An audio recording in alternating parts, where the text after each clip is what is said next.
অনেক বছর ধরে বাংলাদেশে এটা নিয়ে আমরা কন্টিনিউয়াসলি বলেছি যে না, শিশুদেরকে আপনারা মসজিদে আসলে ধমক দিবেন না, ভুল করলে, আওয়াজ করলে, চিৎকার করলেও তাদেরকে বকা দেওয়া যাবে বলেন? আজকে যদিও বকা খেয়ে মসজিদ থেকে ফিরে যায়, আর কোনোদিন মসজিদের দিকে পা বাড়াবে? ও যাবে ক্লাবে, হ্যাঁ, ও যাবে গানের কনসার্টে, আর ফেরাতে পারবেন মসজিদে? আর আসবে না। খবরদার, আপনার একটা ধমকের কারণে মসজিদমুখী কোনো শিশু যেন অন্যদিকে না যায়, বুঝাবেন।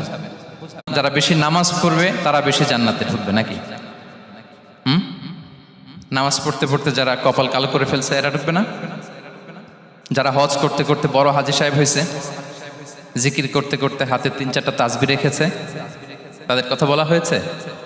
এগুলো নিঃসন্দেহে অনেক বড় আমল, কিন্তু সবচাইতে বেশি জান্নাতে প্রবেশ করাবে যে আমল, বিষ্ণু বললেন, এক হচ্ছে আল্লাহর ভয়, আরেক হচ্ছে সর্বোত্তম আচরণ। প্রিয় ভাইরা, ইসলামের মেজাজটাকে চিনে নেন, ইসলামের এসেন্সটাকে বুঝে নেন। আমরা ভালো আচরণকে গুরুত্ব দিতে চাই না। অনেক নামাজি লোক দেখবেন নামাজ পড়তে পড়তে কপালে কালো দাগ ফেলে দিছে, বাসায় বউয়ের সাথে খারাপ আচরণ। হাসবেন, হাসলে যদি সাদাকার সওয়াব হয় তো আমরা মুখ গোমরা করে রাখবো কেন? দেখবেন যিনি মুচকি হাসে তাকে সবাই পছন্দ করে, আর যিনি গোমরা মুখ থাকে তার দেখতে ভালো লাগে। আমার ভালো লাগে না, আপনাদের লাগে? হাসি কিন্তু সংক্রামক, ইতিবাচক ভাবে সংক্রামক। আপনি হাসলে দেখবেন হেসে হেসে কথা বলে, যার সাথে বলতেছেন তারও একটা হাসি। আপনি গোমরামুখ থাকলে ওই ব্যক্তিও গোমরামুখ, ঠিক কিনা বলেন?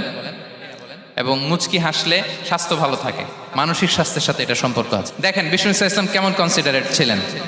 বিশ্বনবী যদি কারোর সাথে মুসাফা করতেন, ভাই একটু হাত মিলান তো, এই যে ওই লোক হাত সরানোর আগে বিষ্ণু